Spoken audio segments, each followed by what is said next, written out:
রাত তখন প্রায় 12টা। আকাশে মেঘ জমে আছে। মাঝে মাঝে বিদ্যুতের ঝলকানি পুরো স্টেশনটাকে এক মুহূর্তের জন্য আলোকিত করে আবার অন্ধকারে ডুবিয়ে দিচ্ছে। রায়হান ঢাকার কাজ শেষ করে গ্রামের বাড়িতে ফিরছিল, কিন্তু বাস মিস করায় তাকে বাধ্য হয়ে রাতের শেষ ট্রেনে উঠতে হয়। স্টেশনটা ছিল প্রায় জনশূন্য। দূরে একটা কুকুর ডেকে উঠল। রায়হানের বুকের ভেতর কেমন যেন অস্বস্তি কাজ করছিল। ট্রেন আসতেই সে দ্রুত উঠে পড়ল। আশ্চর্যের বিষয়, পুরো বগিতে মাত্র 3 জন যাত্রী ছিল।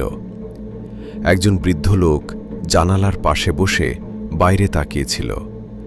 আরেকজন কালো শাড়ি পরা মহিলা মাথা নিচু করে বসেছিল। আর সবচেয়ে অদ্ভুত ছিল শেষ যাত্রীটি। লোকটা পুরো শরীর কালো চাদরে ঢাকা, তার মুখ দেখা যাচ্ছিল না। রায়হান বসতেই ট্রেন চলতে শুরু করল। কিছুক্ষণ পর সে লক্ষ্য করল বৃদ্ধ লোকটা বারবার তার দিকে তাকাচ্ছে।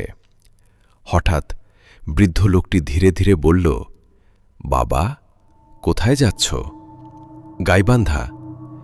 বৃদ্ধ মাথা নাড়ল, তারপর ফিসফিস করে বলল, আজকের রাতটা ভালো না। রায়হান হেসে বলল, কেন চাচা? বৃদ্ধ উত্তর দিল না, বরং তার কাপা হাত দিয়ে কালো চাদর ঢাকা লোকটার দিকে ইশারা করল। ওকে দেখছ? রায়হান তাকালো।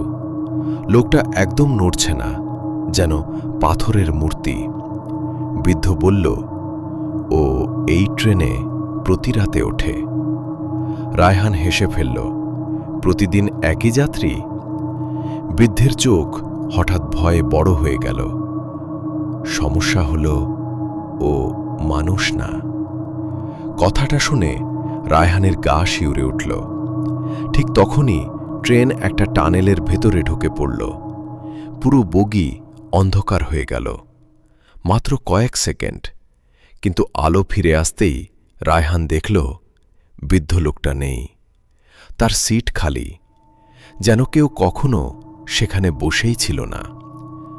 রায়হানের বুক ধরফর করতে লাগল। সে চারপাশে তাকাল।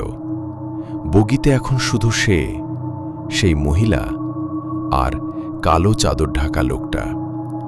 হঠাৎ মহিলাটি ধীরে ধীরে মাথা তুলল। তার মুখ দেখে রায়হানের গলা শুকিয়ে গেল, কারণ মহিলার কোনো চোখ ছিল না, শুধু দুটো কালো গর্ত। আর সে ফিসফিস করে বলল, তুমি কি ওর মুখ দেখেছ?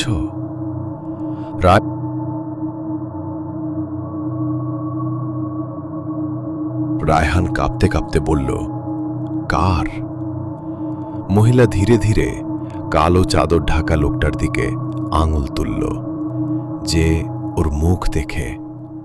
সে কখনো ট্রেন থেকে নামতে পারে না। মহিলার কথাটা শুনে রায়হানের বুকের ভেতর যেন বরফ জমে গেল। যে ওর মুখ দেখে, সে কখনো ট্রেন থেকে নামতে পারে না।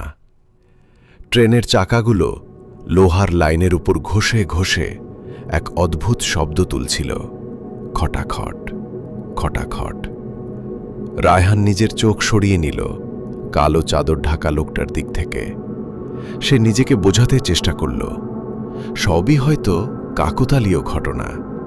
কিন্তু তখনই সে খেয়াল করল পুরো বগিতে আর কোনো শব্দ নেই, না কোনো যাত্রীর কথা, না কোনো টিকিট চেকারের হাঁটার শব্দ, যেন পুরো ট্রেনে কেবল তারাই আছে।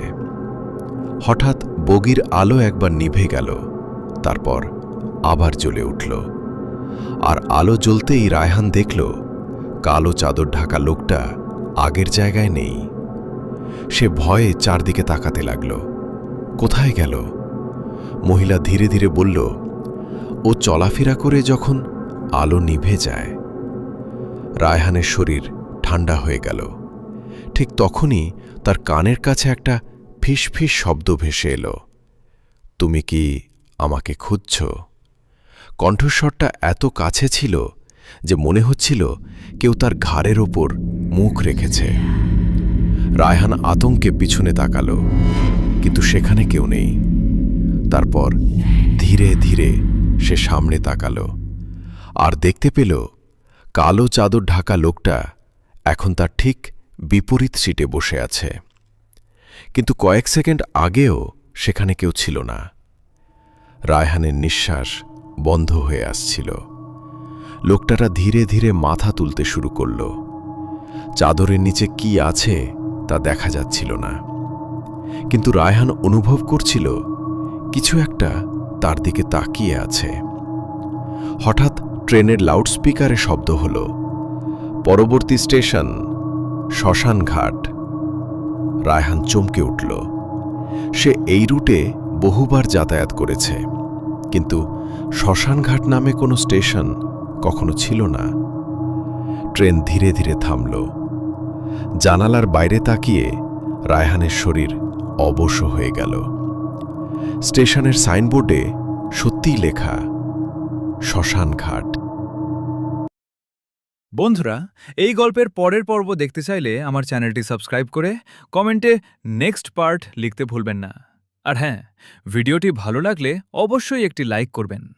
আপনাদের একটি লাইক ও কমেন্ট আমাকে আরও ভালো ভিডিও তৈরি করতে উৎসাহ দেয়। ধন্যবাদ, সবাই ভালো থাকবেন।